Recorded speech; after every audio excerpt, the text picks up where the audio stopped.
গাজা যুদ্ধ বন্ধে মার্কিন প্রেসিডেন্ট ডোনাল্ড ট্রাম্প বেশ কয়েকবার উদ্যোগী হলেও দিন শেষে আলোর মুখ দেখেনি ফিলিস্তিনের মানুষ।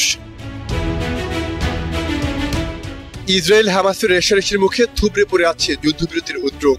যদিও গণমাধ্যমে খবর আসছে যুক্তরাষ্ট্র, কাতার ও মিশরের মধ্যস্থতায় শুরু হতে যাচ্ছে হামাস ইসরায়েলের যুদ্ধবিরতির আলোচনা।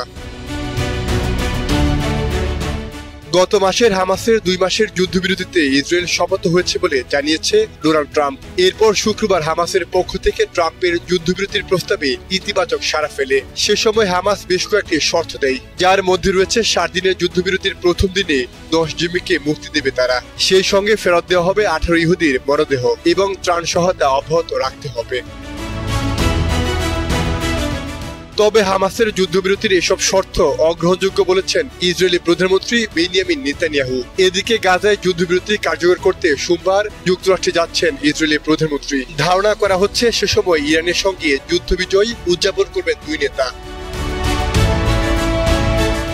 ট্রাম্প দ্বিতীয় মেয়াদে ক্ষমতায় বসার পর এই নিয়ে 3 বার যুক্তরাষ্ট্র সফর করেন নেতানিয়াহু, যেখানে গাজায় যুদ্ধবিরতি নিয়ে গুরুত্বপূর্ণ আলোচনার সম্ভাবনা রয়েছে। এছাড়া ট্রাম্প ঘোষণা দিয়েছেন আগামী সপ্তাহের মধ্যে গাজায় যুদ্ধবিরতির চুক্তি হতে যাচ্ছে।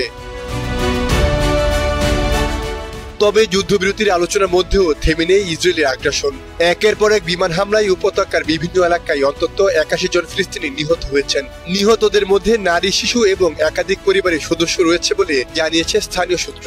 এদিকে ইসরায়েলে খাদ্য ও পানি সংকট থাকায় মানুষ যখন ত্রাণের আশায় লাইনে দাঁড়াচ্ছেন, তখনই হামলা চালানো হচ্ছে বলে জানিয়েছে আল জাজিরা। 2023 সালের অক্টোবর থেকে শুরু হওয়া এই হামলায় এখন পর্যন্ত 57,000-এর বেশি ফিলিস্তিনি নিহত হয়েছেন, যাদের মধ্যে বেশিরভাগ নারী ও শিশু। সাইমুল হক খান, সময়ের আলো।